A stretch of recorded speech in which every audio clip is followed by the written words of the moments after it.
Emily, what's on your radar?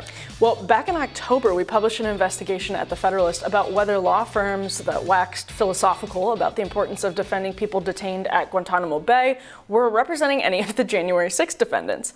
The answer was no, but now in the hour of need for Americans charged with much lesser crimes than mass murder, wrote Allison Schuster, the same firms remained silent. So think about someone like Brandon Fellows. According to NPR, quote, prosecutors say he breached the Capitol, put his feet up on a senator's desk and smoked a joint, but did not attack police. He has pleaded not guilty and was locked up because a judge found he violated the terms of his pretrial release. Again, I covered January 6th at the Capitol. It was thoroughly repulsive. Some of the rioters committed heinous conduct. Others didn't. Whether you think this comparison is apples to apples or apples to kumquats, the point is that it's much less fashionable for lawyers to boast about defending people like Fellows, even though he's accused of less than many of the Gitmo detainees were. So President Biden delivered primetime remarks on gun violence last night. This may seem like a hard pivot, but stay with me here. Quote, we need to ban assault weapons and high-capacity magazines, he insisted, and if we can't ban assault weapons, then we should raise the age to purchase them from 18 to 21, strengthen background checks, enact safe storage laws, and red flag laws.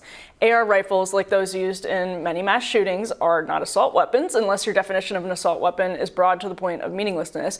You can hate them. They're not deadlier than rifles that merely look more like common hunting rifles. But the definition of a red flag law is similarly broad to the point of meaningless. You may be surprised to learn even the NRA believes in a version of red flag policies. Their standards, unsurprisingly, err more on the side of individuals over government than many of the proposals on the table right now.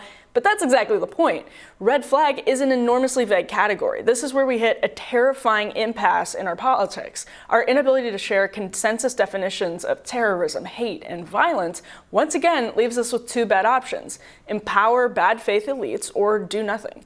As I said last week, while I do support smart red flag laws, my belief is that most proposals short of banning private gun ownership won't do much to slow either mass shootings or overall gun violence. As PolitiFact reported just a few years ago, quote, researchers at the University of Pittsburgh teamed up with the Pittsburgh Police Department in 2016 to look at almost 900 firearms recovered from crime scenes in 2008. They found criminals connected to these firearms did not legally possess them in 80% of the cases. This week, I took a look at several times in the Uvalde shooter's life in which a community with stronger civil society might have intervened. I still think that's the big problem. But it's maddening to think about all of the red flags in his life. We need a way to do this. There's no question about it. About this time last year, the Buffalo shooter was committed to a hospital by state police after threatening a school shooting.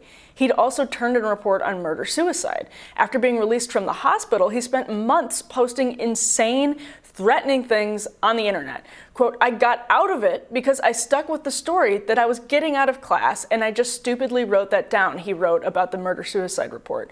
Quote, that is the reason I believe I'm still able to purchase guns, he wrote. It was not a joke. I wrote that down because that's what I was planning to do. I mean, it is the manifestation of a red flag. He posted that. Reportedly, his musings were published to an invite-only Discord server, then uploaded anonymously to a file-sharing site shortly before the shooting. Quote, I wonder why the FBI isn't tackling me right now, probably because they want it to happen, he wrote alongside a picture of his weapons. Well, maybe it's because the FBI is too busy with people that they consider domestic terrorists who are merely political enemies. If a child threatens to commit a school shooting to the point where they're hospitalized, maybe their internet usage should be monitored. Of course, by their parents, yes, but perhaps also by law enforcement. Obviously, he should not have been able to purchase weapons legally. But this is where we hit our impasse once again. The Buffalo shooter was a disgusting racist by any definition of the term, but our political establishment now defines racism and violence and terrorism in ways that implicate their political enemies without just cause. Parents are classified as domestic terrorists for aggressively defending their kids at school board meetings. Racism is defined by some as opposition to illogical concepts of anti-racism. Violence can include misgendering. Now, remember no fly, no buy? We heard that term a lot. It was a proposal from Democrats and some Republicans to red flag everyone on the no-fly list from purchasing guns. Sounds logical, right? Until you realize the no-fly list is extremely problematic, as civil libertarians on the right and left have long argued. Now, remember just last year when the National School Board Association, allegedly with prompting from the Biden administration, sent a letter to federal law enforcement about angry parents at school board meetings. Quote, as these acts of malice, violence, and threats against public school officials increased, the classification of these heinous actions could be the equivalent to a form of domestic terrorism and hate crimes, they wrote.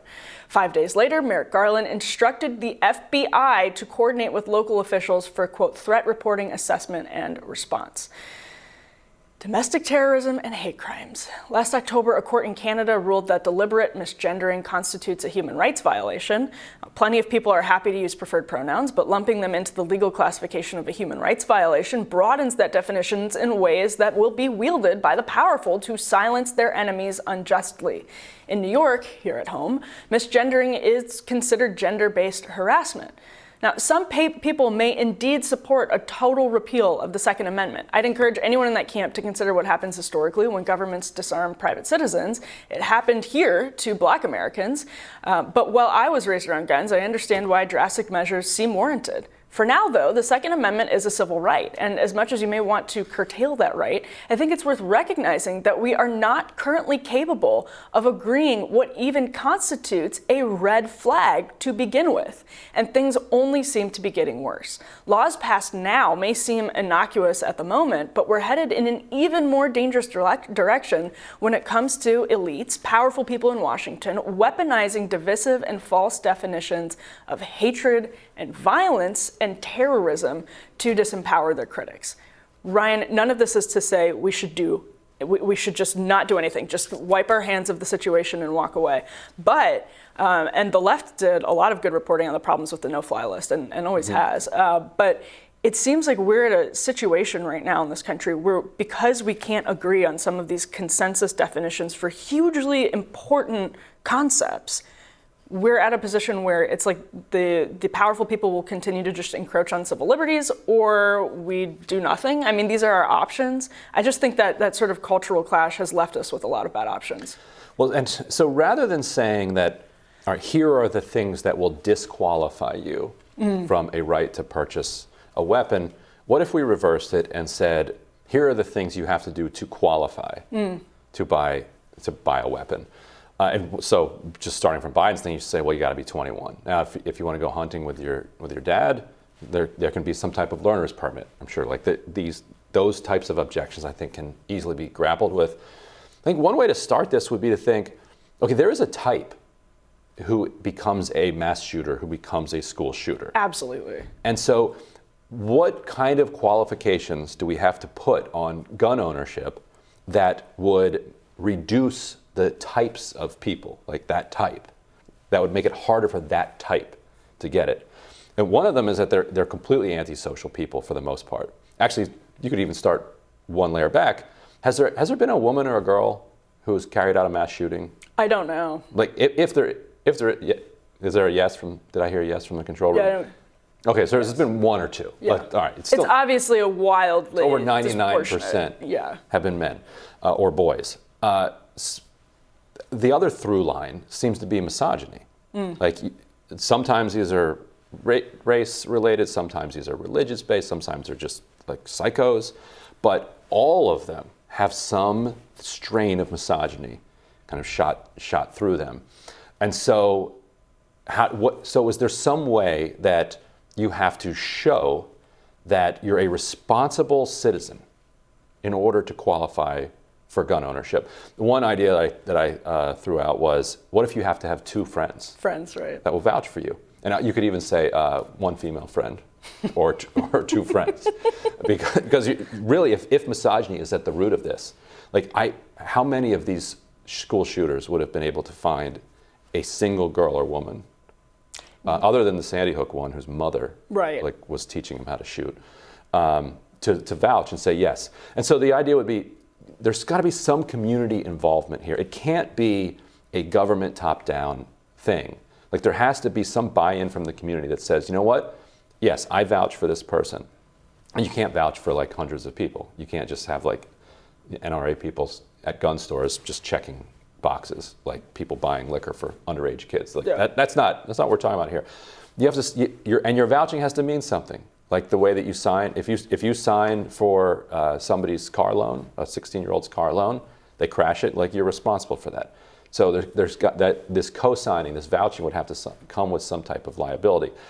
I don't know how this works out legally, but I feel like me either. Flipping this around, or I mean, if you go to Japan or somewhere, you have to take a course. There's a waiting period. There's a background check, and a background check is in some ways. Some types of background checks are there people who will vouch for you, and a lot of these shooters, like this kid in Uvalde, doesn't seem like he asked his sister to buy a gun for him last year. Yes. She said no way. Yes. So how do you take that understanding, that intuition that the community has, that families have about these people who know they should not have guns? Everyone who knows them they could be the strongest supporters of the Second Amendment out there. They're like, should that guy have a gun? No. So how do you activate that?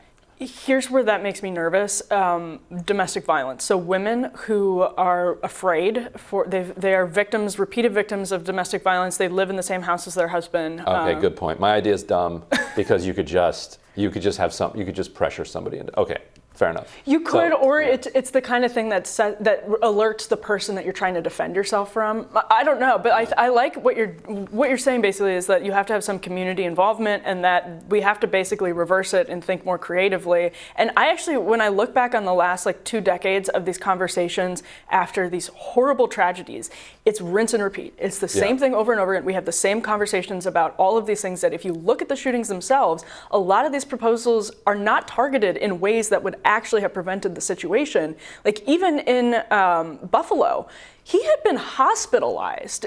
He was committed to a hospital because of psychiatric problems and still was able to get a gun in a state that has red flag laws. So we obviously need to be thinking differently, not just pushing the same things. I'm completely in favor of thinking that through. All right. Yeah. All right, we'll start here. Yeah, we'll start here. And meanwhile, 3 people killed in Ames, Iowa at a megachurch last night. And I think in Racine, Wisconsin as well. It just doesn't stop. It's a bloodbath. It doesn't stop. All right, well, we'll be back with more Rising after this.